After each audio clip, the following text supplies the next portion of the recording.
Assalamualaikum warahmatullahi wabarakatuh. Kami dari kelompok pertama akan menampilkan drama berjudul Legenda Siku Badendit. Izin memperkenalkan diri, saya Rendy Rahman Setiawan sebagai kakek beserta rekan saya. Saya Syah Rafif sebagai Centeng 2. Saya Ina Novianti sebagai Nyasi. Saya Risma Novianti sebagai Nyinani. Saya Zahra sebagai Nyindi. Saya Mutiara sebagai Nyeli. Saya Rizky Febriansyah sebagai Kang Udin.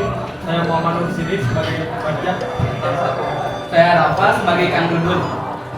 Selamat menyaksikan.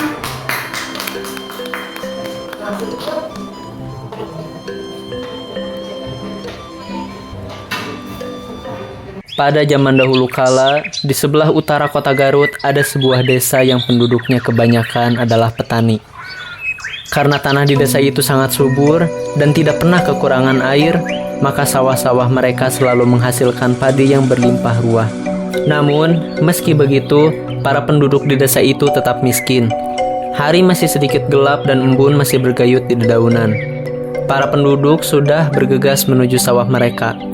Hari ini adalah hari panen, mereka akan menuai padi yang sudah menguning dan menjualnya kepada seorang tengkulak bernama Nyai Endit.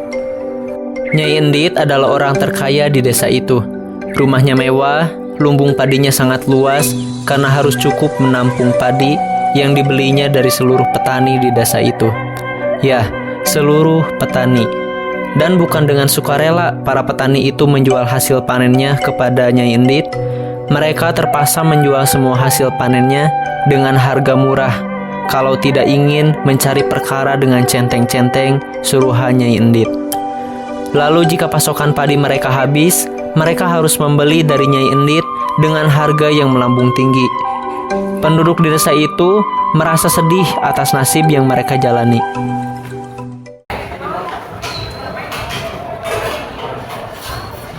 Harus menjual hasil panen ini pada orang pikir tersebut. Dan bagaimana lagi Pak daripada kita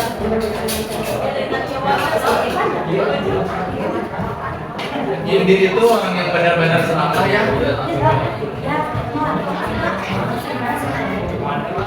Nasib. Orang miskin kayak kita bagaimana ya nasibnya?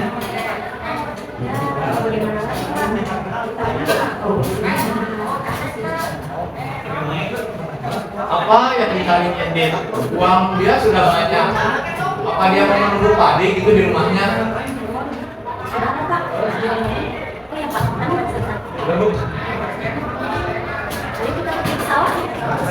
Udah, ayo. Kang Udin dan Nyi Asih pun pergi ke sawah bersama. Di sawah, para petani sibuk mengurus padi hasil panennya masing-masing. Tak terkecuali Nyi Nani dan Nyi Eli dan Kang Dudun. Mereka membajak sawah dan mengayak padi sambil membicarakan nasib buruk hidup mereka yang tak berkesudahan.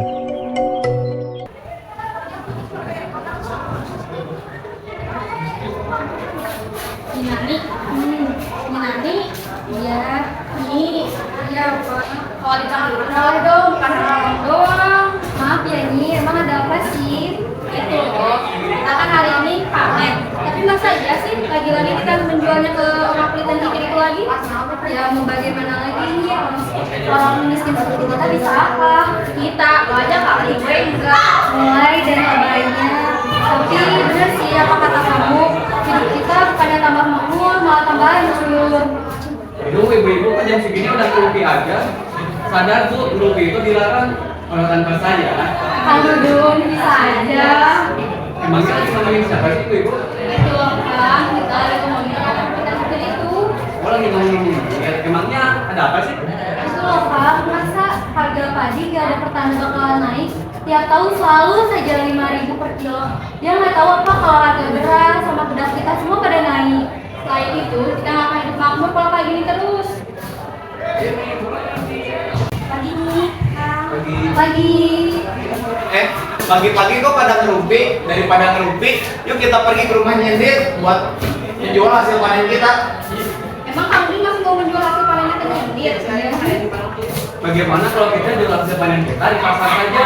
Siapa tahu harga yang kita dapatkan bisa lebih tinggi. Sudahlah Nyi, Kang. Daripada nanti kita yang berurusan dengan centeng-centengnya nyindir, bisa masuk rumah sakit kita. Saya sudah beberapa kali memutuskan sana, tapi sama sekali tidak. Bukan seperti itu, Bu. Ini kan demi ibu dan anak-anak. Nanti kalau bapak masuk rumah sakit, siapa yang bakal jaga ibu sama anak-anak? Boleh kali itu tinggal tunggu. Tapi kok romantis juga ya? Kok makin ngelantur sih? Ya udah, Bu, bapak mau pergi ke rumah nyindir, ibu lanjutkan menumbuk padi ya. Mari ibu-ibu. Mari Pak. Saya juga mau jual beras dong. Oh, ya udah, ayo.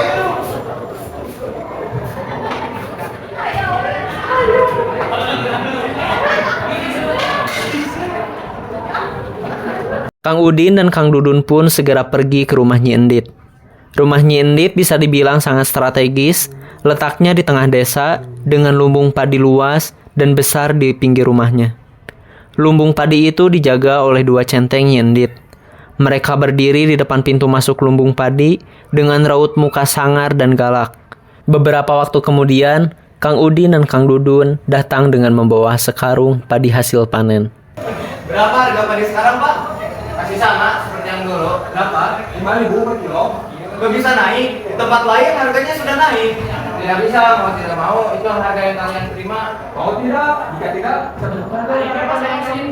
bolehkah saya bertemu dengan Nyi? Untuk apa orang mudik seperti kalian ingin bertemu orang terkaya di desa ini? Aku hanya ingin harga kami naik sedikit saja. Tidak bisa, ini sedang sibuk. Mending kalian cepat saja ambil keputusan. Jika tidak, siap-siap saja berhadapan dengan kami. Baik, kami akan menjual hasil ini kepada kalian.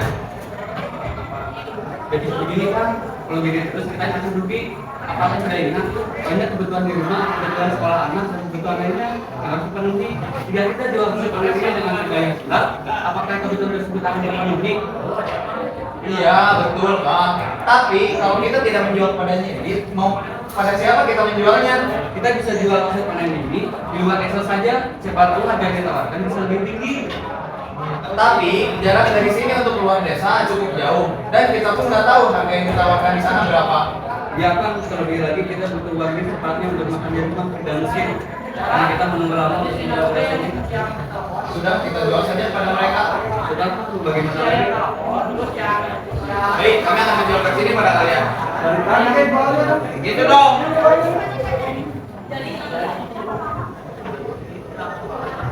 Dengan berat hati, Kang Udin dan Kang Dudun menjual hasil panennya kepada centeng-centeng Nyi Endit.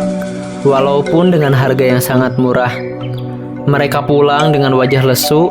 Namun, apa mau dikata, hukum rimba masih sangat kental di desa itu. Siapa yang kuat akan bertahan, siapa yang lemah akan hancur. Tak lama kemudian, Kang Udin sampai di rumah disambut oleh sang istri.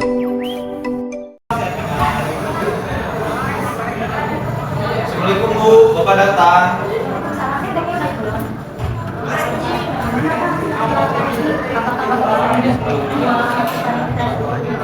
Tidak, Bu. Harga yang Bapak jual sama seperti tahun sebelumnya, masih kecil. Makasih ya, Bu, sudah setia dan selalu mendukung Bapak.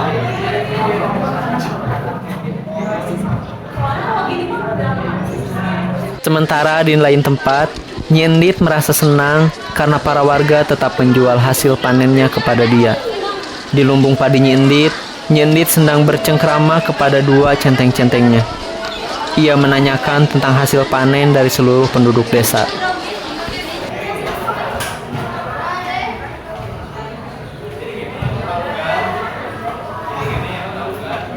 Kerja, lagi yuk. Nyanyi, Gimana hasil penjualan padi kali ini? Bisa dicek nih, penjualan padi sudah penuh, lumbung padi juga sudah penuh. Sampai bahkan tidak muat, sampai bahkan disimpan di luar. Bagus. Sebentar lagi mereka akan kehabisan beras mereka dan mereka akan membelinya kepadaku. Aku akan semakin kaya. Kalian awasi terus para petani. Jangan sampai mereka membeli dan menjual beras itu kepada orang lain. Dan jangan lupa beri pelajaran pada siapapun yang membakar kayu mati. Beberapa minggu setelah waktu panen berakhir, Para petani mulai kehabisan beras.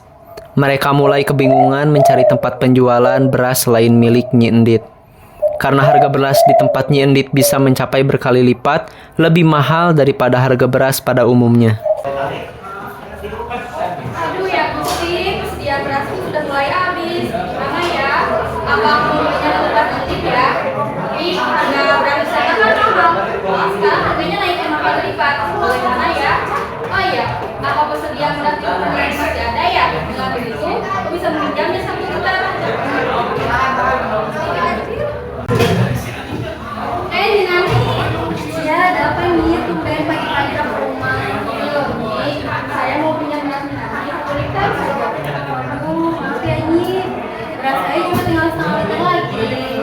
Gimana ya Nyi nasib kita? Apa kita harus punya beras sakit ya Nyi? Emang sekarang harga beras di Nyi Endit berapa? Sudah mencapai 15 kilo. Aduh, mahal sekali ya, padahal di tempat lain hanya 15 kilo. Gimana ya kita ke depannya? Bisa lanjut kalau gini terus. Iya. Ini juga terus saja menaikkan kelasnya.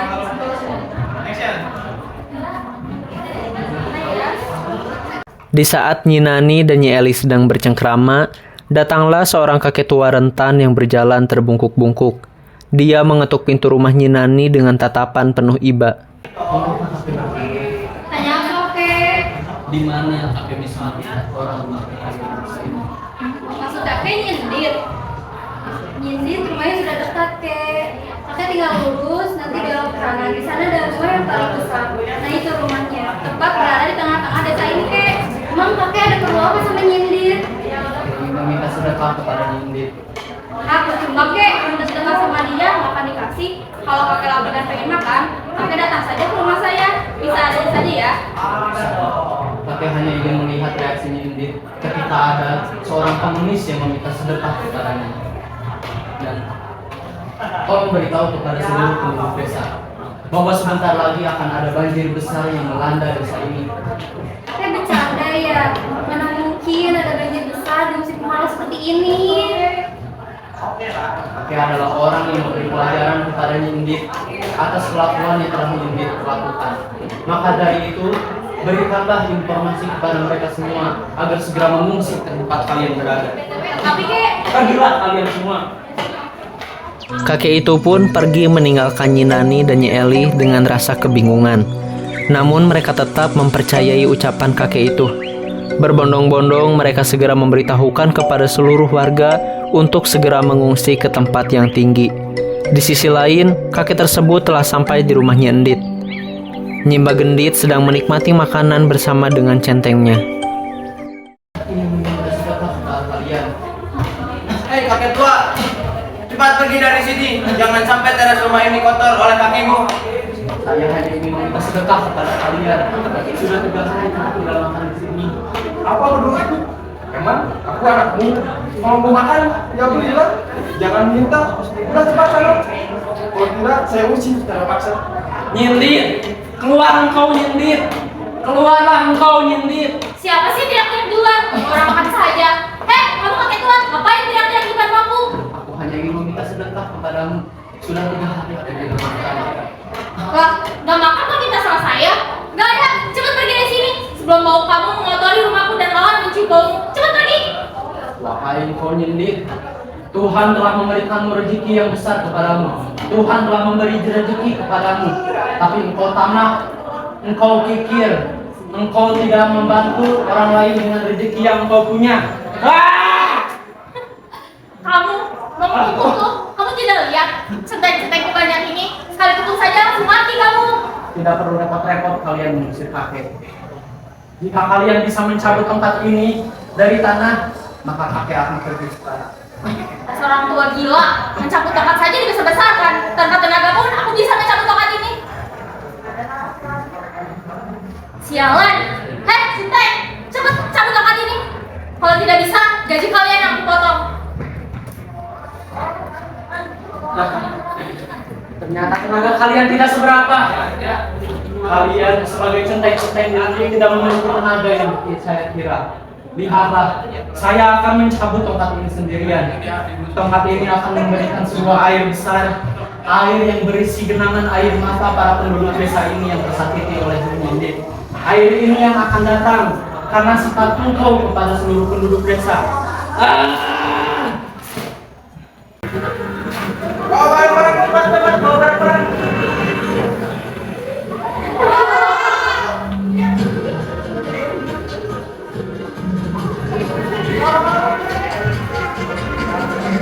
Sang kakek menghilang dan Nyi Endit panik melihat air yang meluap dengan deras. Ia berlari menyelamatkan hartanya dan air meluap segera dan Nyi Endit tenggelam bersama hartanya. Di desa itu kini terbentuk sebuah danau kecil yang indah. Orang menamakannya Situ Bagendit. Situ artinya danau dan Bagendit berasal dari kata endit. Beberapa orang percaya bahwa kadang-kadang kita bisa melihat lintah sebesar kasur di dasar danau.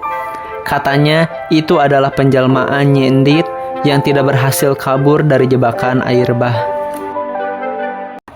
Sekian persembahan cerita legenda Situ Bagendit yang bisa kami persembahkan. Terima kasih atas perhatian yang telah diberikan oleh para penonton. Kami tutup. Wassalamualaikum warahmatullahi wabarakatuh.